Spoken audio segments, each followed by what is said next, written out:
Mini sweep, a little mini broomage. We'll give it to you. We'll give it to you begrudgingly.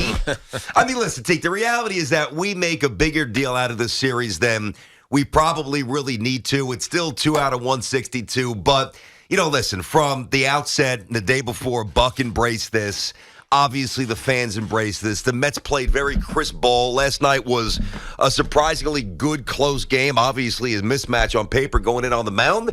And the Mets deserve to win. The Mets played better, and here we go. The Mets wanted to win this game, whether it's symbolically or strategically. They wanted to show that they were the best, one of the best teams in baseball, and the best way to do that on a national stage, on a TBS game, if you were national, because you don't get yes and S and Y if you're in, I don't know, Dubuque, Iowa, but on a national stage on TBS on Wednesday or on Tuesday, I should say, and then on ESPN last night. The Mets wanted to show what they are. It meant something to them. It didn't mean so much to the Yankees. See, but I do disagree with that. You keep saying that. I don't think that that's fair toward the Yankees. I don't even get into. Well, I'm not saying it's not a part of the equation because you can gauge effort, and sometimes there's a real correlation. Often effort and production or effort and success, but. I mean, I just think that the Yankees right now are floundering a bit. They played a month of very average, uninspired ball, some valleys, that Red Series, and obviously the Astros getting swept, and now the Mets here. I don't attribute a lack of focus or want or desire or passion. I just think the Mets played better baseball. Yeah. I mean, why can't we keep it at that? You can, but what does that tell you about the Yankees? And the obvious, that they're not the best team in the American League. I think we've been hinting at this for a few weeks now because of the Astros and where the Astros are starting to come, and they're about to get some reinforcements, the Astros, on their pitching rotation. So what are we saying? The Yankees, despite having the best record all season long, they're not the best team in the American League. And so to me, it's got to be about, that being dialed in. I know last night they left at least 9. I think the number was 9. 9 guys in scoring position without getting them around. Judge obviously being the most glaring rough one. Night. Scherzer owned them in the 7th inning where he gets some chasing. On Tuesday, I think he swung and missed 7 times last night, Judge. Did he really? That's a lot of swing and misses. On Tuesday, they left 10 guys on base. Yeah. So out of the 2 games in City, 19 guys left on base. I don't care who you're playing. You're playing the Cincinnati Reds. You're not winning those games if you have those statistics. Now, the Reds don't have the pitching except for Luis Castillo, who might be a Yankee soon, but still. Or an Astro. But yeah, maybe. But I think the Astros have reinforcements coming. They don't necessarily need him, even though he would be a great addition to the team. But my point is, the New York Yankees aren't playing like the best team in baseball. Oh, I agree with that. And so you can't say that they're the best team in baseball anymore. And so as exciting as it felt for the last 3 months is a reality check. In July, they're 2 games under 500 right now. And it's I don't know, it's concerning. But somehow Yankees fans don't want to feel concerned. And that's their fault. I think there's concern. I think there's an acknowledgement that there's some flaws with this team, which is why Benintendi's here. We'll get to him a little bit more in a moment. Listen, to me, I look at both of these teams. Now, this is going to probably piss off both fan bases. It's not my intention, but this is just my observation. The Yankees are not special, and the Mets are not special. They're not special enough where it's autopilot the rest of the way. Yeah. This is not the 98 Yankees. This is not the 86 Mets. This is not the 27 Yankees. This is not the 77 or 78 Yankees.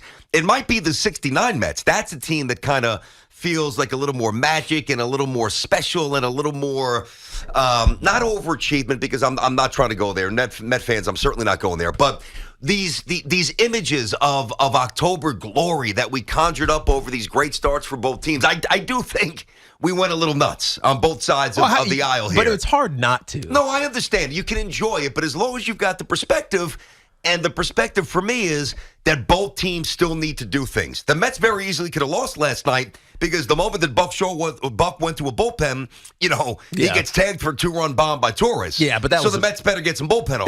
That was just a bad call. I mean, they're going to get David Robertson. Until they get him. But I think it was also, if there's anything, and this is an aside, obviously it's not even close to the main topic, but it is something. It's an observation. Buck tried to put David Peterson in a role that he has not been in all season long. Now, I know why he did it, because they had Ottavino go 5 outs, I think, 2 nights ago, and then Edwin Diaz was 4 outs, and so you don't want to go back to the well. We talked about that actually yesterday. Do we think we'd see Edwin Diaz again? He smartly, left him on the shelf, and it was fine. But David Peterson hasn't been in that relief type situation in a long time.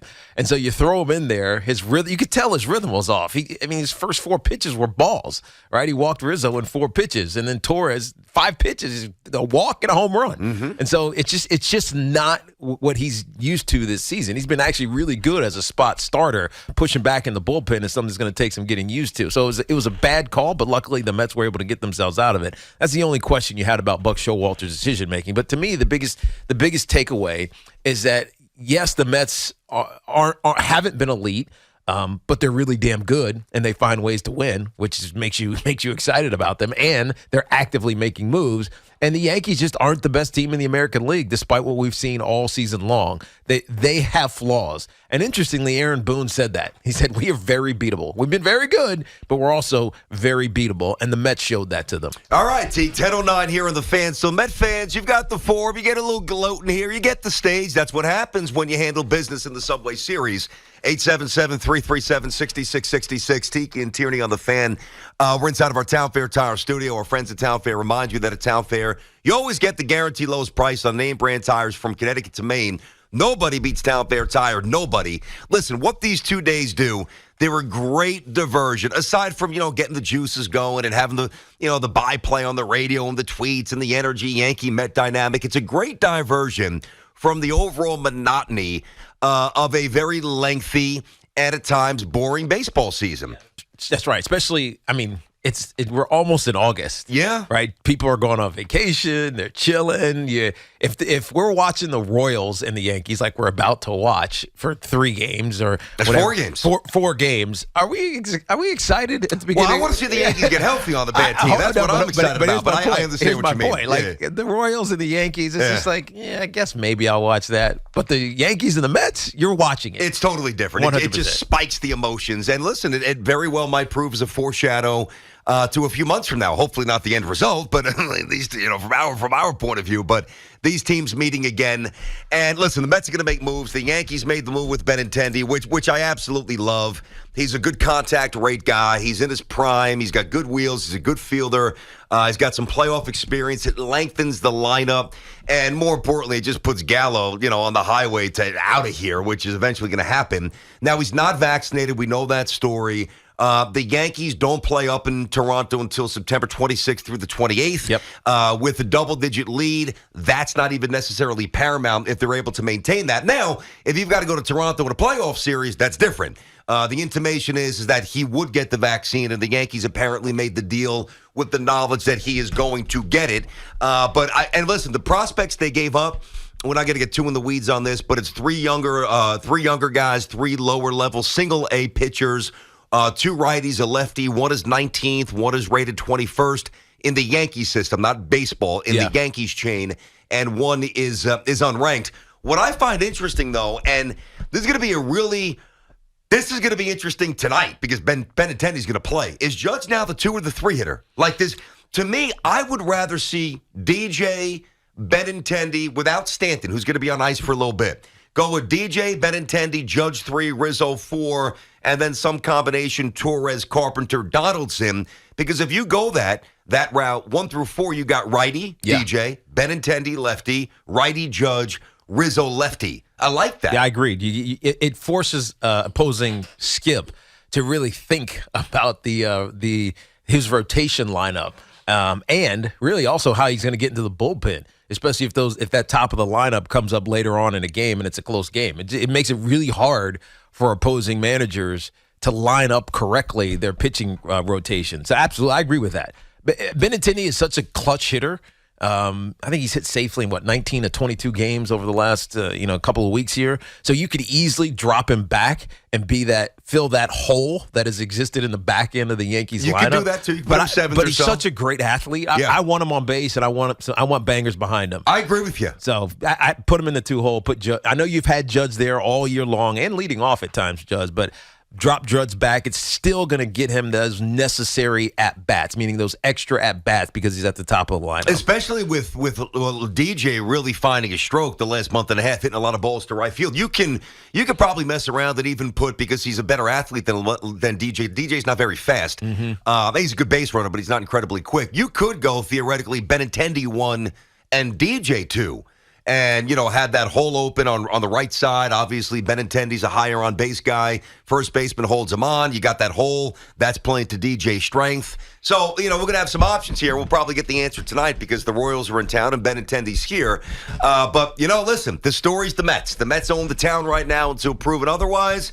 And we give you a chance to have a little fun. 877-337-6666. One quick thing, starting today, and we'll do this every day at 11:40 here on the show. Me and Tiki, we did this nationally. Obviously, we'll just do it for the Jets and the Giants here. Tiki and Tierney two-a-days, where we'll each pick a player, all right? Tiki's going to go with a Giant. I'm going to go with a Jet. And we'll do this every day up until the start of the season and give you a nice... really dial in on that player. Expectations, role within the team, possible ceiling. So we'll do that starting today. Obviously, Jets and the Giants are underway, and we're all ready for football, of course, as we juggle baseball. All right, Eric Clifton first up. He's pumped up about his Mets. What's up, Eric? Oh,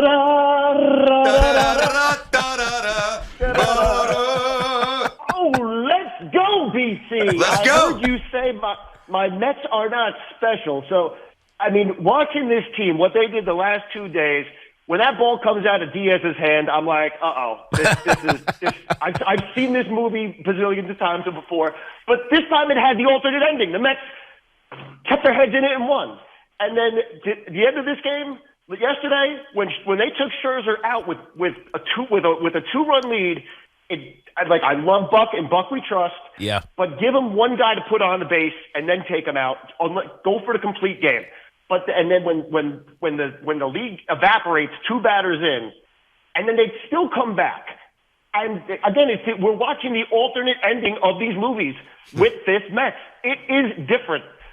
Like Tiki said, and you had said also, BT, getting Scherzer, that was a move to change things. It showed Stevie Cohen, we have a new owner. We're going to make big, bold, aggressive moves, and we have big, bold, aggressive outcomes. The Yankees have the highest run differential in the majors, and we took them out 2 games in a row. I don't know what else you need to see that this team is special. I'm not saying they're winning the World Series, but things are clearly different, and these were 2 big-time special wins. And then, hold on a second. Now, listen, I'm not going to challenge that statement about the special wins. There's no doubt. You served up the Yankees, and you took 2, and it's all good. But when you say, this is what I find interesting, Eric, to me, you just said this team's special, and then you paused. You said, I'm not saying we're going to win the World Series, but to me, aren't special teams supposed to win the World Series? Otherwise, you're not that special. I am curbing my expectation because we have a new owner. Like I've told you many times, this is the biggest transformation this organization has ever gone through. We very well may win the World Series, but I'm not out there pounding my chest making predictions because, look, BT, I love you to death.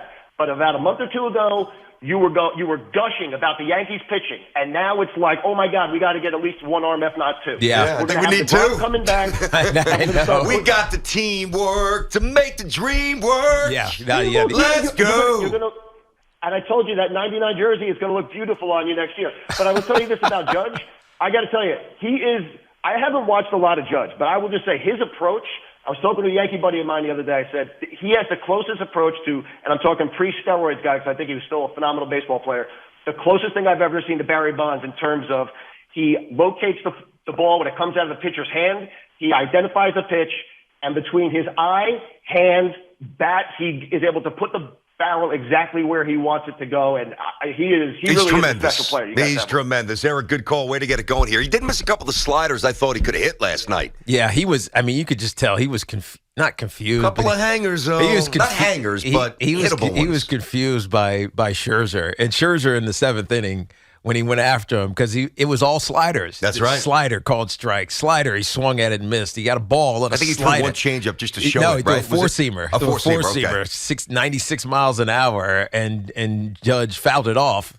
And then he comes back. Judge is like, all right, what am I getting? Am I getting a fastball? Am I getting a slider here? And he thought he was getting a fastball because he was swinging before it got there, and he just down in the dirt. I mean, Max Scherzer's unbelievable. He was at 99. He was at addition. 99 pitches. He goes into the dugout after the 7th inning, striking out Judge, and I'm like, man, are they going to bring him back out for the 8th? Because you knew the bullpen was taxed a little bit, at least Ottavino and Diaz. And he gets down there, he throws in this massive jaw. I mean, it was humongous. What a life! You throw 7 shutouts, you put a dip in. Dude, it was a baseball. It's the life. I don't know if you saw. It was a baseball size. Yeah, it was It was like Sparky Lyle. It was old school, man. Like, dude. Yeah. Oh, I'd be doing the same thing. He is one of the, and I know it's an incredibly small He's sample. just It's fun only as hell to watch, man. 3/4 of the season, not even really, but he's really one of the great additions all time to the New York sports scene. Yeah, he really is. And they were talking about it on the broadcast on ESPN. They were saying, not very many people in Major League Baseball are worth $43 million. And because he was, he's slapping hands, he high-fived everybody, and they could hear it. They showed the audio. You heard you heard him slapping guys' hands. They were like, not very many people are worth $43 million. Max Scherzer's worth $43 million. God, there's no doubt. He has been terrific. 877-337-6666. Tiki and Tierney here on The Fan. So the Met fans will have their say. Yankee fans, we got to take it. Just please don't. And I tweeted this yesterday.